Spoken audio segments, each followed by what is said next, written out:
세계에서 가장 강력한 나라와 국경을 3,000km 이상 맞대고 있다는 건 축복일까요? 저주일까요? 멕시코라는 나라는 500년 전 찬란한 문명을 자랑하던 제국이었는데 지금은 마약 카르텔이 정부보다 더 큰 권력을 휘두르는 나라가 됐습니다. 국토의 절반을 빼앗긴 치욕의 역사는 아직도 멕시코인들의 가슴에 깊은 상처로 남아있고 포르피리오 디아스라는 독재자가 남긴 말이 있죠. 불쌍한 멕시코여, 신은 너무 멀고 미국은 너무 가깝구나. 이 한 문장에 멕시코 500년의 비극이 전부 담겨 있는 겁니다.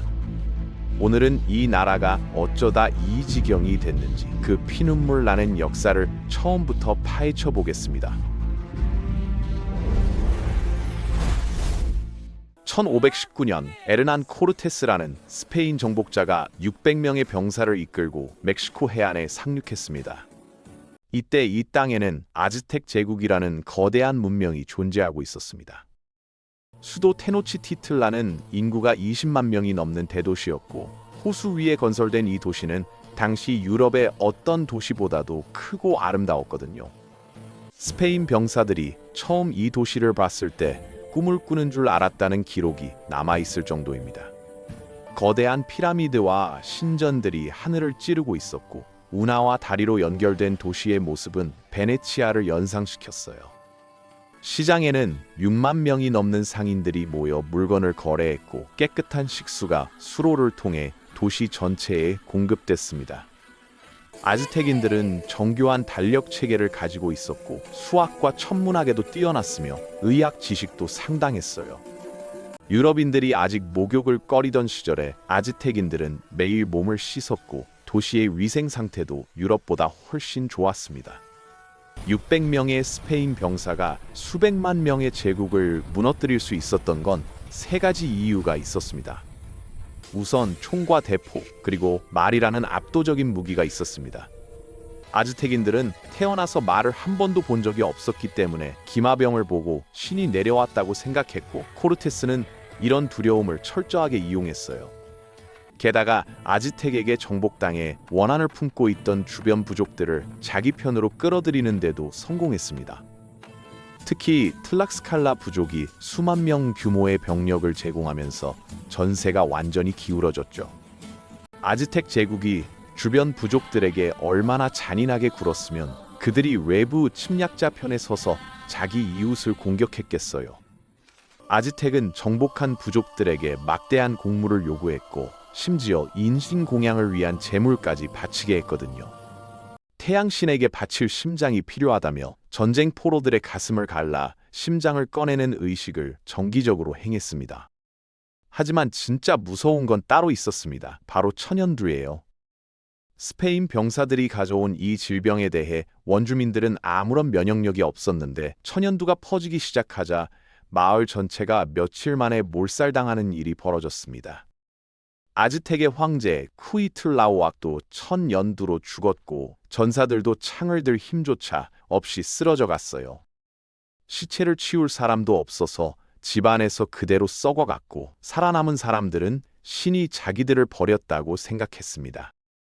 역사학자들은 정복 후 100년 동안 멕시코 원주민 인구의 90% 이상이 질병으로 사망했다고 추정하고 있어요. 2,500만 명이었던 인구가 100만 명 수준으로 줄어든 건데 이건 인류 역사상 가장 끔찍한 인구 감소 중 하나로 기록되고 있죠. 홀로코스트나 원폭보다도 더 많은 사람이 죽은 거예요. 1521년 테노치티틀란이 함락되면서 아즈텍 제국은 완전히 멸망했고 스페인은 이 땅을 누에바 에스파냐, 그러니까 새로운 스페인이라고 이름 붙였습니다. 스페인 정복자들은 아즈텍의 신전을 모조리 파괴하고 그 돌로 성당을 지었는데 지금 멕시코시티 중심부에 있는 대성당이 바로 아즈텍 대신전 터 위에 세워진 거예요. 원주민들은 자신들의 신을 섬기던 바로 그 자리에서 강제로 기독교 세례를 받아야 했고 자신들의 언어와 문화와 역사를 빼앗겼습니다. 아즈텍의 문서들은 불태워졌고 사제들은 처형당했으며 수천 년에 걸쳐 축적된 지식이 한순간에 사라졌습니다. 그렇게 300년에 걸친 긴 식민 지배가 시작됐습니다. 스페인의 식민 통치 시스템은 철저하게 착취를 위해 설계됐는데 대표적으로 엔코미엔다라는 제도가 있었습니다. 이건 스페인 정복자들에게 원주민들을 노동력으로 사용할 권리를 주는 제도였는데 명목상으로는 기독교 교육의 대가였지만 사실상 노예제나 다름없었어요. 원주민들은 금광과 은광에서 강제 노동을 해야 했고 사탕수수 농장에서도 혹사당했습니다. 특히 포토시 은광 같은 곳에서는 수백만 명의 원주민이 갱도 붕괴나 수은 중독으로 목숨을 잃었습니다. 광산 노동자들의 평균 수명은 불과 몇 년에 불과했다고 하는데 이렇게 캔의 은이 스페인으로 실려가서 유럽 경제를 발전시키는 데 쓰였습니다. 어떤 역사학자는 유럽의 산업혁명 자본이 사실 아메리카 원주민들의 피로 축적된 거라고 말하기도 해요. 식민지 시대의 멕시코 사회는 철저한 계급 사회였습니다. 최상위에는 스페인 본토에서 태어난 페닌술라레스가 있었고 그 아래에 멕시코에서 태어난 스페인계 백인인 크리오요가 있었습니다. 그 밑에는 혼혈인인 메스티소가 있었고 가장 아래에 원주민과 흑인 노예가 위치했죠. 이 계급은 피부색과 혈통으로 결정됐는데 스페인 사람들은 무려 16가지 이상의 혼혈 분류 체계를 만들어서 사람들을 나눴어요. 카스타 체계라고 불리는 이 분류법은 정말 세세해서 메스티소, 물라토, 카스티소 하는 식으로 복잡하게 나뉘었습니다. 심지어 그림까지 그려서 각 혼혈 유형의 외모와 특징을 기록했어요. 아무리 능력이 뛰어나도 태어난 곳과 혈통 때문에 출세할 수 없는 구조였기 때문에 크리오요들 사이에서 불만이 점점 쌓여갔습니다. 자기네도 스페인 피가 흐르는데 왜 본토에서 태어났다는 이유만으로 차별을 받아야 하냐는 거죠. 이 불만이 나중에 독립운동의 불씨가 됩니다. 1810년 9월 16일 미겔 이달고라는 신부가 돌로레스라는 작은 마을에서 종을 울리며 독립을 외쳤습니다. 이게 바로 그 유명한 돌로레스의 외침인데 멕시코 독립운동의 시작점이 된 사건이에요. 이달고는 원주민과 메스티소들을 이끌고 스페인 식민 정부에 맞섰는데 처음에는 8만 명이 넘는 대군을 모을 정도로 기세가 대단했습니다. 그들은 낫과 곡괭이를 들고 싸웠고 과달루페 성모의 깃발을 앞세웠어요. 하지만 제대로 된 무기도 훈련도 없었기 때문에 결국 스페인군에게 패배했고 이달고는 체포되어 처형당했습니다. 그의 머리는 본보기로 10년 동안 과나후아토의 창고 건물에 매달려 있었는데 이는 반란을 꿈꾸는 자들에 대한 잔혹한 경고였습니다. 이달고가 죽은 뒤에도 독립운동은 계속됐는데 호세 마리아 모렐로스라는 또 다른 신부가 뒤를 이어 싸웠습니다. 모렐로스는 이달고보다 훨씬 뛰어난 군사 전략가였고 노예제 폐지와 토지 개혁을 주장하는 등 진보적인 사상을 가지고 있었어요. 그는 모든 사람이 법 앞에 평등하다고 선언했고 인종에 따른 차별을 없애야 한다고 주장했습니다. 하지만 그도 결국 1815년에 체포되어 처형당했고 독립운동은 한동안 침체기에 빠졌어요.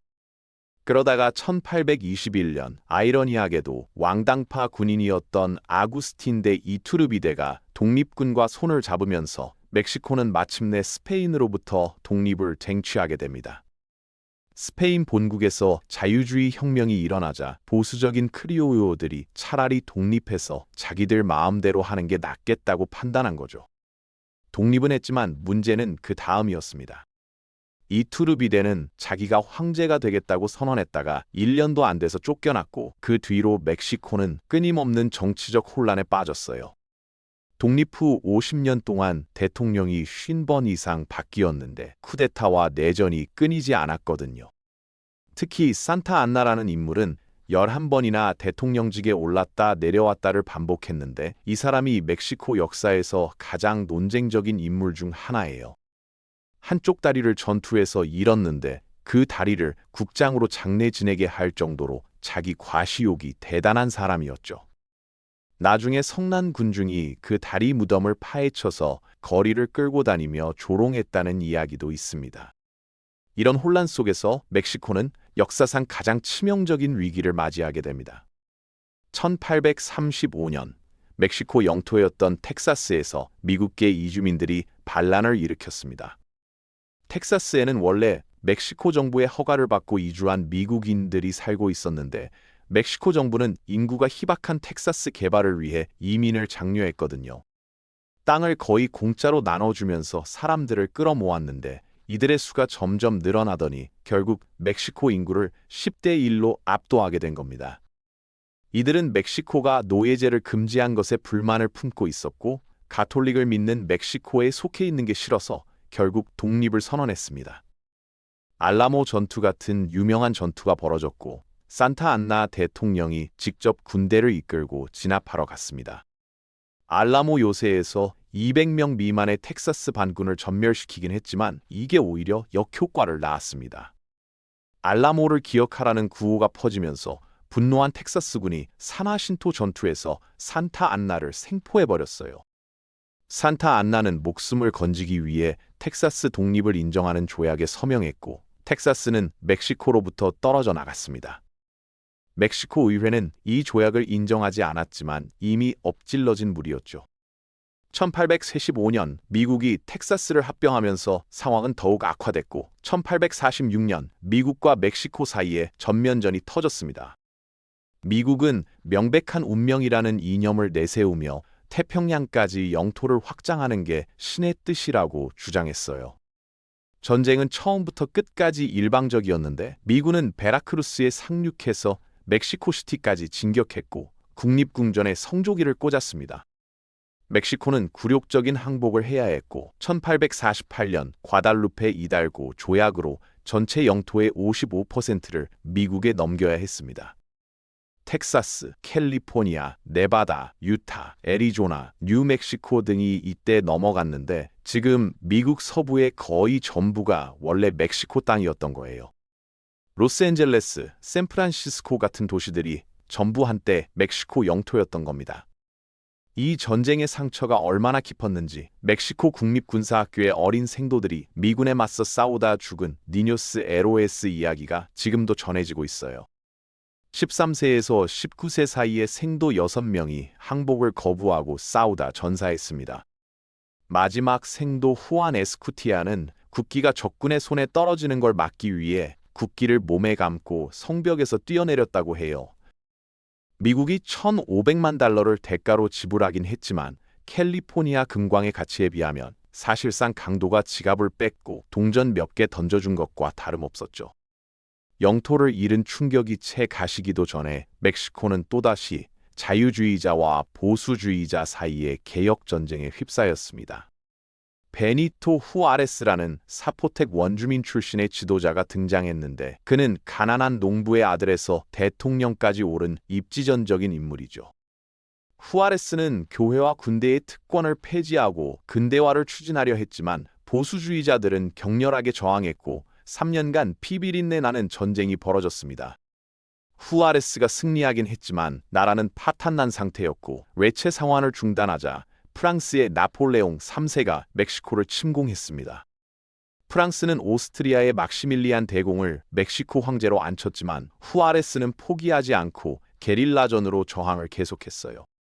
결국 미국의 압박으로 프랑스군이 철수하면서 막시밀리안은 1867년 처형당했고 외세의 개입은 실패로 끝났습니다.